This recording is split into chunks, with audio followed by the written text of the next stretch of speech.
Welcome to A9 TV. ముందుగా bulletin లోని headlines. కైలాసగిరిపై గాజు వంతెన ప్రారంభం.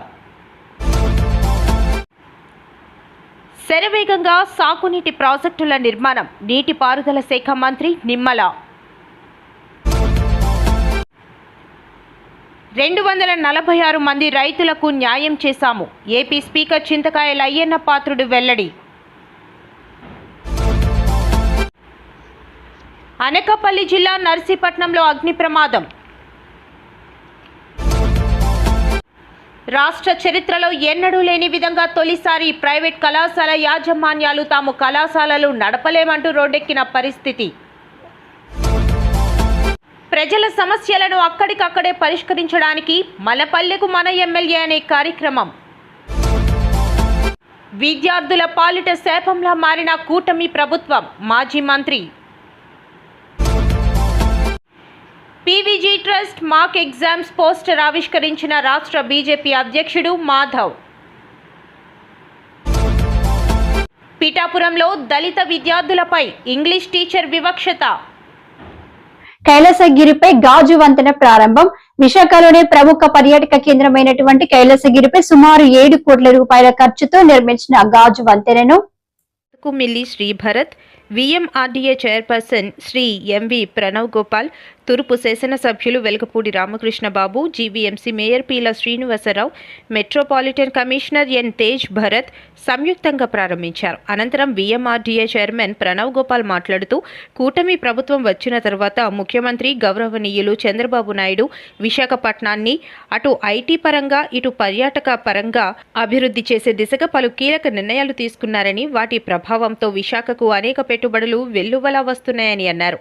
ముఖ్యంగా కైలాసగిరిపై ఇప్పటికే స్కై సైక్లింగ్, పారాగ్లైడింగ్ నెలకొల్పడం జరిగిందని, ఇప్పుడు సుమారు 7 కోట్ల రూపాయల ఖర్చుతో ఆదాయ భాగస్వామ్యం పద్ధతిలో గాజు వంతెన నిర్మించి ప్రారంభించడం జరిగిందన్నారు. సముద్ర మట్టానికి సుమారు 1020 అడుగుల ఎత్తులో అత్యంత సురక్షితమైన 40 mm మందం గల గాజుతో దేశంలోనే 55 మీటర్ల పొడవైన నిర్మితమైన మొట్టమొదటి గాజు వంతెన అని తెలిపారు. అదేవిధంగా గంటకు 250 కిలోమీటర్ల వేగంతో వీచే గాలులను కూడా తట్టుకుని నిలబడే విధముగా మరియు ఒకేసారి సుమారు 100 మందిని తట్టుకునే విధముగా రూపకల్పన చేశారని తెలిపారు. నమస్కారం అండి. గత కొన్ని నెలలుగా ఎప్పుడు ప్రారంభిస్తారు అని అందరూ ఎదురు చూసే ఈ గ్లాస్ బ్రిడ్జ్ని ఇవాళ December 1 7 గంటలకి ప్రారంభించడం మా గొప్ప అవకాశంగా ఇక్కడ మేము భావిస్తున్నాము.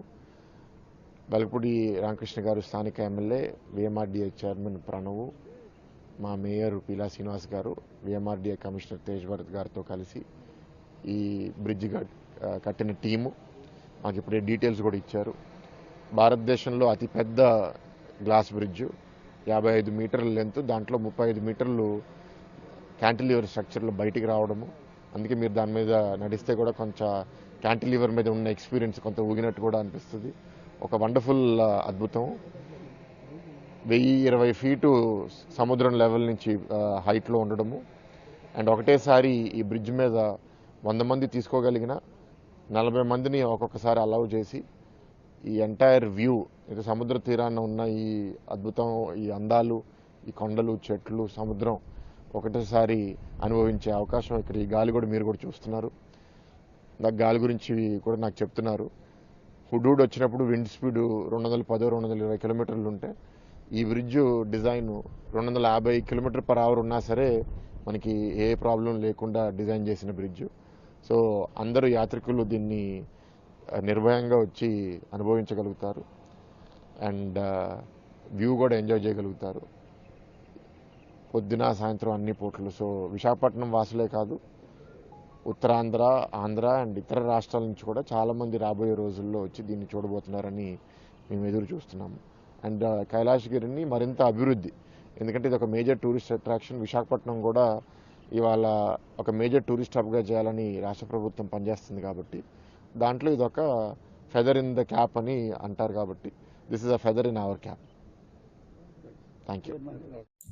రాష్ట్ర ప్రజల దాహార్తి తీర్చడానికి నాడు ఎన్టీఆర్ నుంచి నేటి చంద్రబాబు వరకు ఇరిగేషన్ రంగానికి అధిక ప్రాధాన్యం ఇచ్చారని మంత్రి నిమ్మల రామానాయుడు పేర్కొన్నారు. ఆయన మాట్లాడుతూ, పంచభూతాలతో ఒకటైన నీటి ఆవశ్యకతను, ప్రాధాన్యతను ఆనాడే మన పార్టీ అగ్రనేతలు గమనించారని అన్నారు.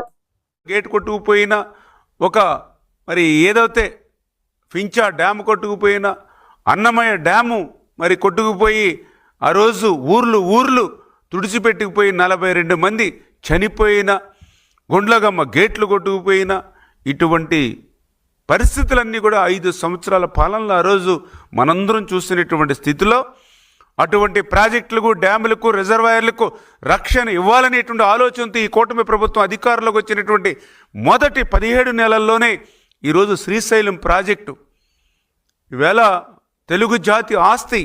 అటువంటి శ్రీశైలం ప్రాజెక్టు యొక్క భద్రతకు ప్రమాదంగా ఏర్పడినటువంటి ప్లంజ్ పూల్ కానీ, ఎప్రాన్ కానీ వాటి యొక్క రిపేర్ల కోసం 200 కోట్ల రూపాయలు ఈరోజు ఈ ప్రభుత్వం నిధులు మంజూరు చేసిన విషయం కానీ, రాయలసీమకు అత్యంత ప్రాధాన్యత కలిగినటువంటి తుంగభద్ర ప్రాజెక్ట్ ఏదైతే ఉందో ఆ తుంగభద్ర ప్రాజెక్టుకు సంబంధించినటువంటి గేటు కూడా మొన్న గత సంవత్సరం మరి కొట్టుకుపోయినటువంటి స్థితి మీరందరూ కూడా చూశారు.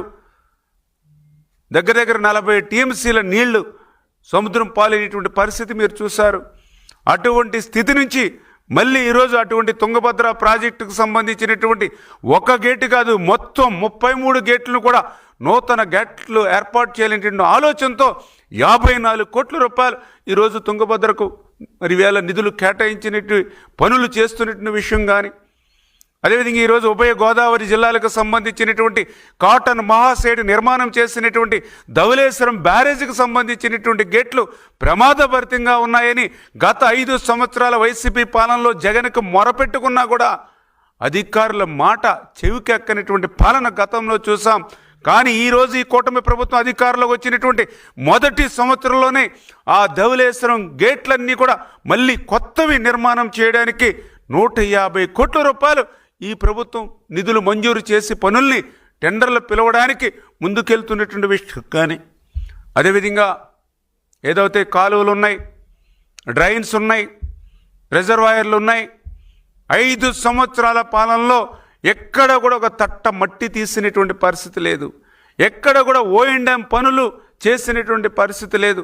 మళ్ళీ ఈ కూటమి ప్రభుత్వం అధికారంలోకి వచ్చినటువంటి మొదటి సంవత్సరంలోనే 344 కోట్ల రూపాయలు ఈ యొక్క ఏదైతే కాలువలు, డ్రైన్లకు సంబంధించినటువంటి O&M పనుల కోసం ఈ ప్రభుత్వం కేటాయించినటువంటి పరిస్థితి. అదేవిధంగా ఈరోజు ఆంధ్రప్రదేశ్ రాష్ట్రానికి ఒక వరం, ఒక జీవనాడి, ఒక పోలవరం. అటువంటి పోలవరం ప్రాజెక్టు మీద ఈ సంవత్సరం నరకాలంలోనే చంద్రబాబు నాయుడు గారు 7 సార్లు ఆయన. అనకాపల్లి జిల్లా నర్సీపట్నంలో అగ్ని ప్రమాదం. శారదా నగర్ పోస్ట్ ఆఫీస్ ఎదురు బిల్డింగ్ లో చెలరేగుతున్న మంటలు. అగ్ని ప్రమాదం కారణంగా బిల్డింగ్ మొత్తం వ్యాపించిన దట్టమైన పొగ. అగ్నిమాపక శాఖకు సమాచారం అందించిన స్థానికులు సంఘటన స్థలానికి చేరుకుని మంటలను అదుపు చేస్తున్న అగ్నిమాపక సిబ్బంది ప్రమాదానికి గల కారణాలు తెలియాల్సి ఉంది. 5:20 ప్రాంతంలో ఫైర్ స్టేషన్కి ఫోన్ చేసి post office opposite bakery, cake shop ముట్టుకొని దట్టమైన మంటలతో కాలిపోతుందని సమాచారం అందిందండి. ఈ సమాచారం అందిన వెంటనే అగ్నిమాపక కేంద్రం నుంచి హుటాహుటిన బయలుదేరి ఈ సంఘటన స్థలానికి వచ్చి చూసేసరికి పొగలతో, దట్టమైన మంటలతో ఈ షాప్ మొత్తం ముట్టుకొని ఉన్నదండి. మేము వచ్చి వాటర్ హోజెస్ వేసి వాటర్తో అత్యంత త్వరగా ఈ మంటలను అదుపు చేయడం జరిగింది. ఈ స్మోక్ మాత్రం చాలా ఇబ్బంది పెట్టిందండి. సో దాన్ని గురించి తప్పించుకొని బ్యాక్ సైడ్ నుంచి మార్గం పెట్టుకొని మళ్ళీ మంటలను అదుపు చేసి ఈ షాప్ మొత్తం కూడా మంటల్ని కంట్రోల్ చేయడం జరిగిందండి. నా పేరు పాత్రుడు, వెంకటనాయుడుపేట ఉంటాను. మాకు ఉదయాన్నే ఒక కుర్రాడు ఫోన్ చేశాడు, ఫైర్ వస్తుందని. వచ్చి చూస్తే ఎక్కువ ఫైర్ అవుతుందని వెంటనే ఫైర్ స్టేషన్ ఫోన్ చేశాడు. ఫైర్ స్టేషన్ ఫోన్ చేస్తే వాళ్ళు వచ్చి కొంచెం మంటలు అదుపు చేశారు. మొత్తం లోపలన్నీ కాలిపోయాయి. ఫ్రిడ్జ్లు, ఏసీలు, సీలింగ్, మొత్తం మెటీరియల్ అంతా కాలిపోయాయి. మొత్తం లోపల 15 లక్షలు ఉంటాయండి. సామాన్లు 15 లక్షలు ఉంటాయి. ఫ్రిడ్జ్లు అన్నీ, మెటీరియల్, ఏసీలు 2 ఫ్రిడ్జ్లు, ఓవెన్లు, మెటీరియల్ అన్నీ మొత్తం అన్నీ కలిపాయి. శ్రీకాకుళం రాజకీయ వ్యవహారాల కమిటీ సభ్యులు మాజీ స్పీకర్ తమ్మినేని సీతారాం తన నివాసంలో పత్రికా సమావేశంలో మాట్లాడుతూ రాష్ట్ర చరిత్రలో ఎన్నడూ లేని విధంగా తొలిసారి ప్రైవేట్ కళాశాల యాజమాన్యాలు తాము కళాశాలలు నడపలేమంటూ రోడ్డెక్కిన పరిస్థితి కనబడుతుంది. సర్టిఫికేట్లు ఇవ్వనటువంటి పరిస్థితి ఉంది. ఇది ఎక్కడికి అన్యాయం? ఫీజు రియంబర్స్మెంట్కు అర్హత ఉండి కాలేజీల్లో జాయిన్ అయిన మీద పేద విద్యార్థులు, ప్రభుత్వ విద్యార్థులు నిధులు విడుదల చేయకపోవటం వల్ల కాలేజీలు ఫీజు కట్టమని ఒత్తిడి తేవడం వల్ల వాళ్ళు అప్పులు చేయలేక మధ్యలోనే ఎడ్యుకేషన్కి గుడ్ బై చెప్తున్నారు. ఇది ఎప్పుడు కూడాను మన జగన్మోహన్ రెడ్డి గారి టైంలో ఒక్కనాడు కూడా ఇలాంటి పరిస్థితి తలెత్తలేదని మీకు మనవి చేస్తున్నాం. We are challenging on this. If anybody would like to come forward, come to a common dais. నేను ఛాలెంజ్ చేస్తున్నాం. ఛాలెంజ్ రిసీవ్ చేసుకోండి. మీకు దమ్ముంటే రిసీవ్ చేసుకోండి, రండి. అంతేగాని ఎలాంటి పరిస్థితి లేదు. ప్రభుత్వం చెల్లించవలసిన బకాయిలు చెల్లించకపోవడంతో మధ్యలోనే విద్యార్థుల మీద ఒత్తిడి తెస్తున్న విద్యా సంస్థలు. మరి వాళ్ళకి ఎవరైతే వారికి డబ్బులు కావాలా? అందుకు ఆ ఫీజులు, రిక్వైర్మెంట్ ఫీజులు ఏవైతే ఉన్నాయో అది కట్టాలి అని చెప్పి బకాయిలు చెల్లించేటంత వరకు కూడా వీళ్ళు చాలా సీరియస్గా వాళ్ళు ఒత్తిడి పెడుతున్నారు. వైఎస్ రాజశేఖర రెడ్డి పేద విద్యార్థుల కోసం ఫీజు రియంబర్స్మెంట్ పథకాన్ని తీసుకువస్తే ఆ పథకాన్ని జగన్మోహన్ రెడ్డి హయాంలో జీవం పోస్తే ఇప్పుడు చంద్రబాబు ఆ పథకాన్ని పాతాళానికి తొక్కారు. అంటే ఒక ప్రభుత్వం చేసినటువంటి మంచి పాలసీని ఇంకొక ప్రభుత్వం అమలు చేయడం తప్ప. ప్రజల సమస్యలను అక్కడే పరిష్కరించడానికి మన పల్లెకు మన ఎమ్మెల్యే అనే కార్యక్రమం ద్వారా పరిష్కరిస్తున్నామని పెందుర్తి శాసనసభ్యులు పంచకల రమేష్ బాబు తెలియజేశారు. ప్రజల సమస్యలను అక్కడికక్కడే పరిష్కరించడానికి మన పల్లెకు మన ఎమ్మెల్యే అనే కార్యక్రమం ద్వారా పరిష్కరిస్తున్నామని పెందుర్తి శాసనసభ సభ్యులు పంచకర్ల రమేష్ బాబు తెలియజేశారు. పెందుర్తి మండలం అక్కిరెడ్డిపాలెం గ్రామంలో మన పల్లెకు మన ఎమ్మెల్యే కార్యక్రమాన్ని ఏర్పాటు చేశారు. ఈ సందర్భంగా ఎమ్మెల్యే మాట్లాడుతూ ప్రజల సమస్యలను నేరుగా తెలుసుకుని వాటిని పరిష్కరించడానికి అధికారులకు అక్కడికక్కడే ఆదేశాలు జారీ చేస్తున్నామని అన్నారు. ఈ కార్యక్రమంలో గ్రామ సర్పంచ్ ఉగ్గిన గోవింద, ఎంపీపీ మధుపాడ నాగమణి, తహసీల్దార్ వెంకటప్పారావు, ఎంపీడీఓ అప్పలరాజు, పలువురు కూటమి నాయకులు, అన్ని శాఖల అధికారులు పాల్గొన్నారు. నేను చెప్తా ఉన్నాను, ఇచ్చిన 20లో 1-2 అవ్వకపోవచ్చు కానీ 18 వరకు అవుతాయన్నది మాత్రం నేను మాటిస్తాను. ఇంకా మనకు టైం ఉంది. 3.5 సంవత్సరాల్లో అంత టైం కూడా తీసుకోకుండా రాబోయే 2 సంవత్సరాల్లోనే అన్ని పనులు పూర్తి చేసుకుని మీతో శభాష్ అనిపించుకోవాలన్న తపనతో ఇక్కడ ఉన్న ప్రజాప్రతినిధులందరూ కష్టపడతామని కూడా నేను మీకు మాటిస్తా ఉన్నా. మరి ఏమడిగారు, నేనేం చేస్తానని మాటిస్తున్నాను, మీరు కూడా వినాలి. రేపొద్దున్న మేము కూడా ప్రజలందరూ కూడా వారి గ్రామానికి ఏం కావాలో రోడ్లు కానీ, డ్రైన్లు కానీ, పంట కాలువలు కానీ, అలాగే కళ్యాణ మండపాలు కానీ, శ్మశాన వాటికలు బాగు చేసుకోవటం కానీ, ఏదైతే కనెక్టివిటీ తార్ రోడ్స్ ఏదైతే R&B రోడ్స్ ఉన్నాయో అవి కానీ, ఇతరత్ర అన్నీ కూడా అడగటం, అవన్నీ కూడా మా అధికారులతో సమీక్ష చేసి 1-2 ఇష్యూస్ లేట్ అవ్వచ్చు కానీ ప్రజలు అడిగిన అన్నీ చేయడానికి ఒక ప్రణాళిక తయారు చేసుకున్నాం.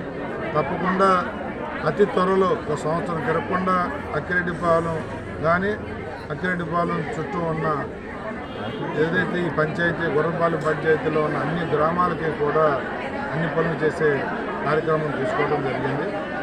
మరి దాంతోపాటు ఏదైతే హౌసింగ్ నిన్నటితో లాస్ట్ అనుకున్నారో అది కాదు, 14వ తారీఖు ఎక్స్టెన్షన్ చేసింది కూడా ప్రజలకు చెప్పాం. ప్రతి వారు ఒక ఇంటివాడు కావటం కోసం సొంత జాగా లేని వాళ్ళకి జాగా ఇస్తున్నా, సొంత జాగా ఉన్న వాళ్ళకి ప్రభుత్వ సాయంతో ఇల్లు ఇస్తామన్నా.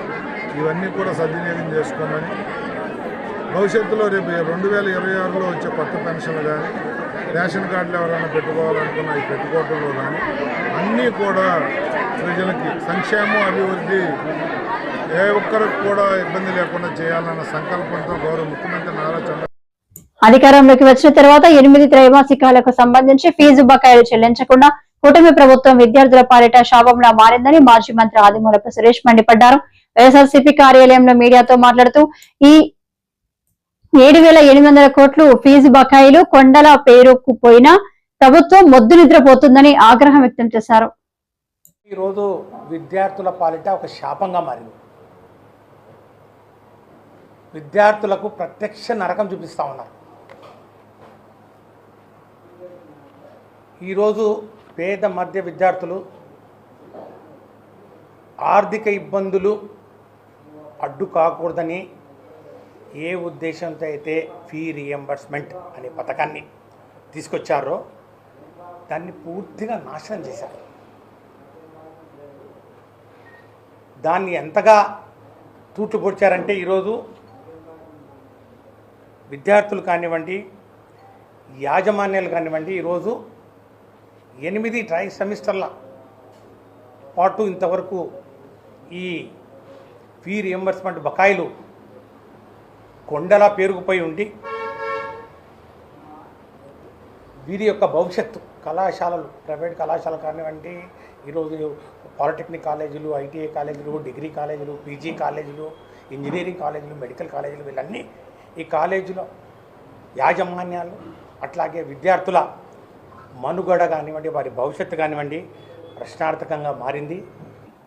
కూటమి ప్రభుత్వం వచ్చిన తర్వాత 8 త్రైమాసికాలకు సంబంధించి పిల్లలకు fee reimbursement. PVG trust mock exams poster ఆవిష్కరించిన రాష్ట్ర బీజేపీ అధ్యక్షుడు Madhav. PVG trust mock exams poster ఆవిష్కరించిన రాష్ట్ర బీజేపీ అధ్యక్షుడు మాధవ్.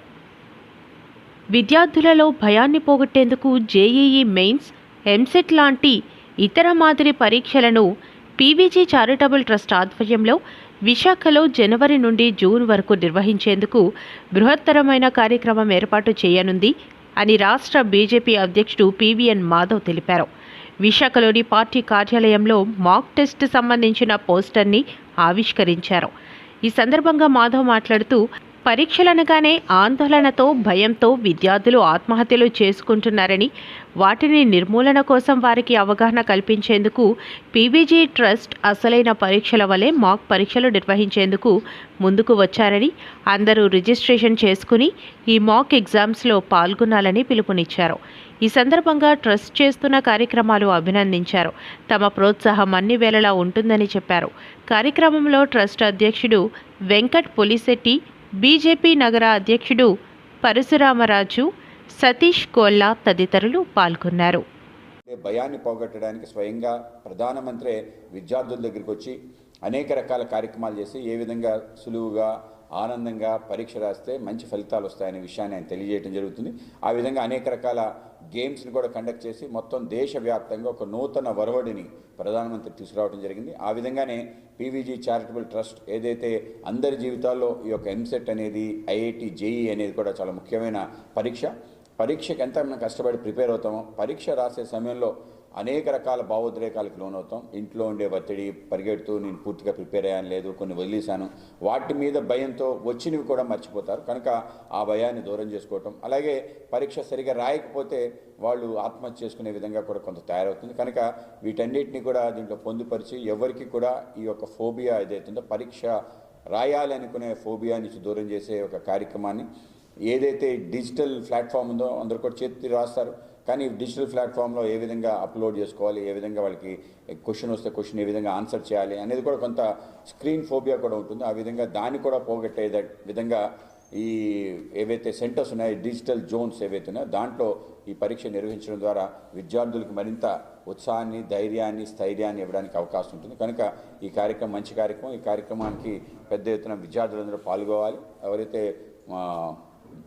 మంచి మార్క్స్ వస్తే వాళ్ళకి ప్రైజ్లు కూడా ఇవ్వాలనుకున్నారు. కనుక నేను ఈ పీవీజీ చారిటబుల్ ట్రస్ట్ మన వెంకట్ని అలాగే ఎల్ఎన్ సతీష్ గారిని ఈ సందర్భంగా అభినందన తెలియజేస్తూ రాబో కాలంలో ఇటువంటి మరింతగా చేసి విద్యార్థులను ఉత్సాహపరిచి మంచిగా పరీక్ష రాసే విధంగా చేయాలని చెప్పి కోరుకుంటూ సెలవు తీసుకున్నాను.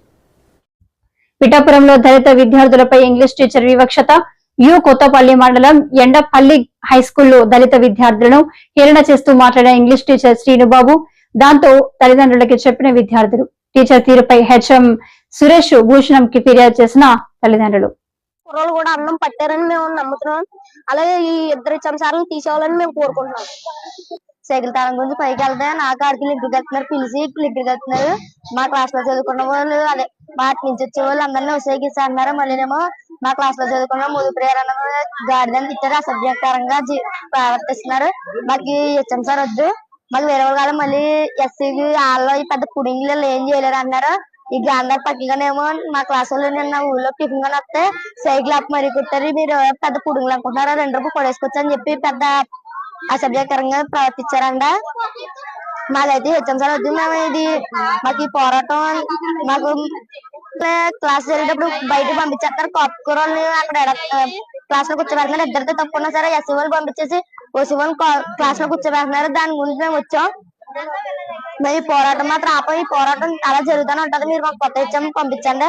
ఈ పోరాటం మాత్రం అస్సలు ఆగదు. మాకు ఈ హెచ్ఎం సార్ వద్దు. నా పేరు శ్రీనివాస్ అన్నయ్య, జడ్పీ సెంటర్పల్లి స్కూల్లో చదువుకున్నానయ్యా. మా హెచ్ఎం సార్ అయితే అసలు బాగోదనయ్యా. ఆడపిల్లలని చెడ్డపిల్లలు వెళ్ళిపోతున్నాయా. మా చెల్లెలనయ్యా గేది వసే గీసే వెళ్ళరా మమ్మల్ని పని చేయించుకుని మా తల్లిదండ్రులు వస్తే మేము ఏ పని చేస్తలేదు, మాకు ఇంటికెళ్ళి తీసుకెళ్ళిపోండి అన్నారని మమ్మల్ని. దాన్ని బట్టి మీరు చర్యలు తీసుకోరని ఇలాగా మా కొన్ని రోజుల నుంచి ఇలాగా జరిపిస్తున్నారు. ప్రతిసారి మీ జాతి ఎంతేనేట్రా, మీ అదో జాతి అని తిడుతున్నారు.